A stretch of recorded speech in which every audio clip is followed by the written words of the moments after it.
Welcome to sugar season, also known as the holidays, also known as Q4. And it is just, it's nonstop from today, Halloween, clear through New Year's Eve. It is relentless. We've got candy and booze for Halloween. We've got pies and all kinds of nonsense for Thanksgiving. And then we've got cookies and candy and chocolate and Coke because Santa drinks Coke and all of those things for Christmas, plus a little more booze, eggnog, all those things. And then we go into New Year's Eve where everyone's drinking everything they can find that is probably not low calorie or low sugar. And a lot of people give up. I just saw someone that I know post that this is the hardest time of year for her to stay healthy. I've had a few other people tell me that, this is the hardest time of the year for them to avoid. So they just don't even try. They just decide. And that's why they wait until January to start their diets, right? It doesn't have to be that way. But I really think, first of all, here's what you should know. It is not your lack of self-control that is the problem. It is your brain. It is your brain chemistry specifically. So if you can understand your brain chemistry, if you can understand your body and how it works, you cannot feed into the madness and your body will help you. So the sugar, okay, the reason our brains like sugar is because it gives us energy, right? Our bodies are programmed to survive. And in the caveman days, sweet things had lots of energy. Sugar is not evil. It's just something that gives our body energy. If we have too much of it, just like anything else, that's where problems happen. But your brain is programmed to seek out sweet things. So it's not just your lack of self-control. And the other thing is once you do have it, and actually, fun fact, it's before you have it, the idea of having it releases dopamine in your brain. Your brain gets excited because it knows something good is coming. So how do you fight it? Well, the best thing to do is to avoid all the processed stuff. And if you're going to have sugar, have it in its most natural form. Have it in an actual piece of fruit. Have it in an actual, fruit's probably the most sugary thing we have, but have it in its most natural form. Why? Because it has fiber. Fiber slows down the way your body breaks it down, the way it absorbs it, doesn't allow your blood sugars to spike. And that creates a whole chain reaction, which I have spoken about and written about plenty of times, which you're welcome to go back and find. But if you give yourself the processed stuff, it has all these other chemicals and all these other, it's been stripped down. The fiber's been taken out and it's stripped down to its purest chemical form. And our body doesn't know what to do with it. We weren't programmed to eat processed sugar. We weren't built to eat high fructose corn syrup. We were meant to eat strawberries and bananas and stuff like that. So our body doesn't know how to process it. So find it in its most whole form as you can. Monk fruit, dates, even honey. It's a little better than processed sugar. Okay.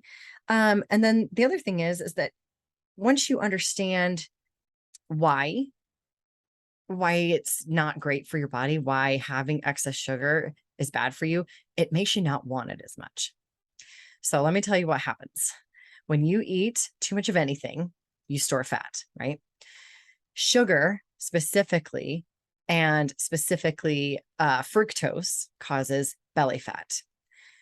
That's why we get big round bellies when we drink lots of soda or beer. It's not just a beer belly anymore. It's also a soda belly.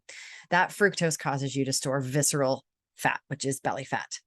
That's the worst kind of fat. I'm sure you've probably heard that, but I'm not sure that you know why. Let me tell you why. That belly fat releases these things called cytokines. Cytokines are your body's little messengers that tell your immune system what to do. And they're really beneficial. Obviously, we need them. We need a strong immune system.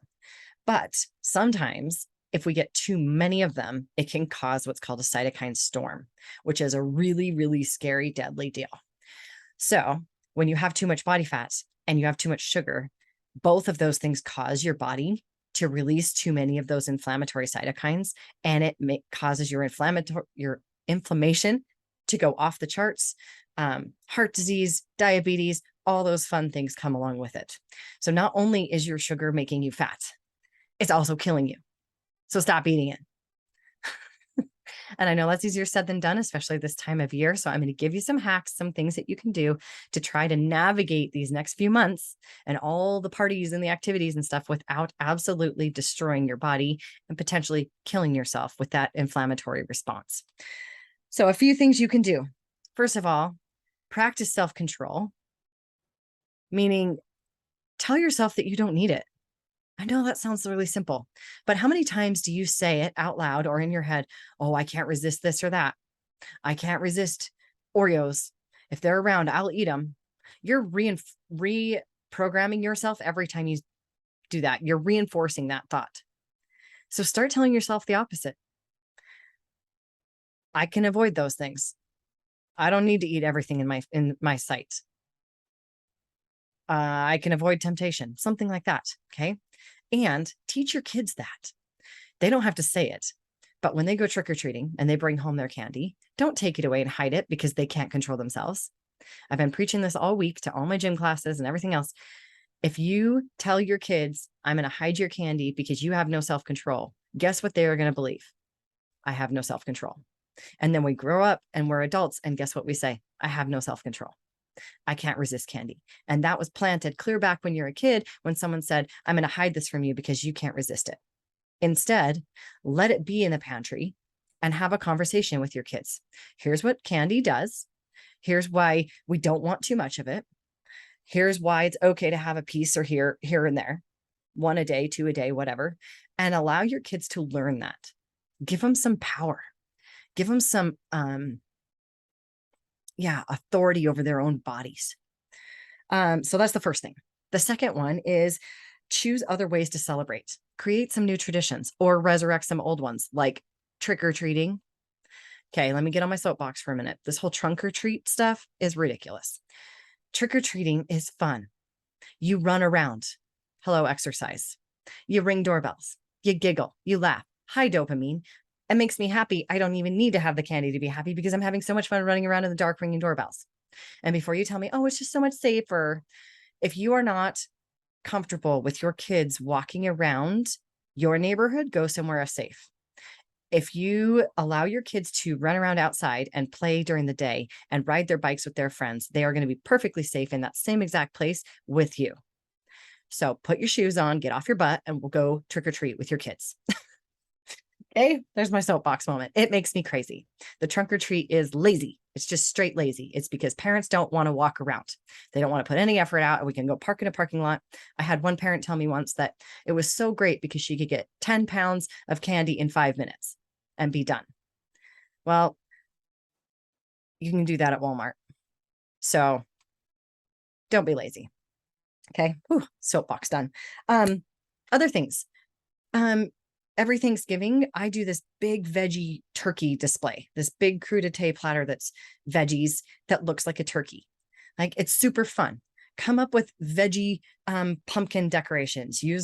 There's tons of things on Pinterest. There's tons of things online that you can make that are fun, festive things to have on your table or at your parties that aren't full of sugar. You don't have to have every kind of cake, cookie, whatever to have something fun and festive.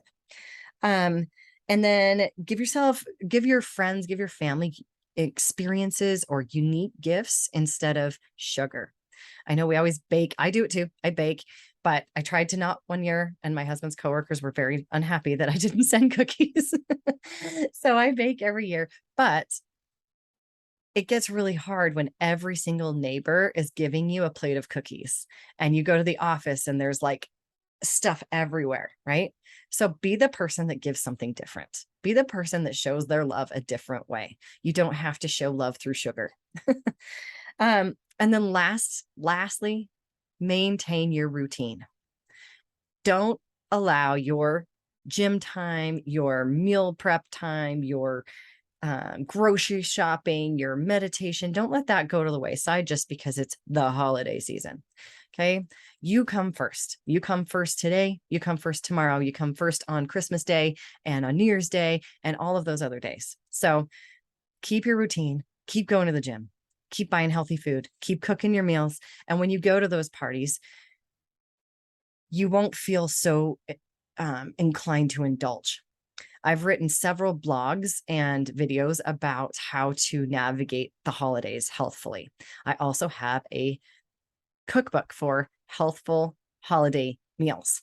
So I would encourage you to check those out. They're all on my website. You can search on my blog and just type in holiday and it'll pull up all the blog articles about that. But there are plenty of ways to navigate this season without overdoing the sugar, without causing your body to store extra fat and ramp up your inflammation, and then your heart disease, and then your diabetes. And pretty soon you're down a path that you can't come back from.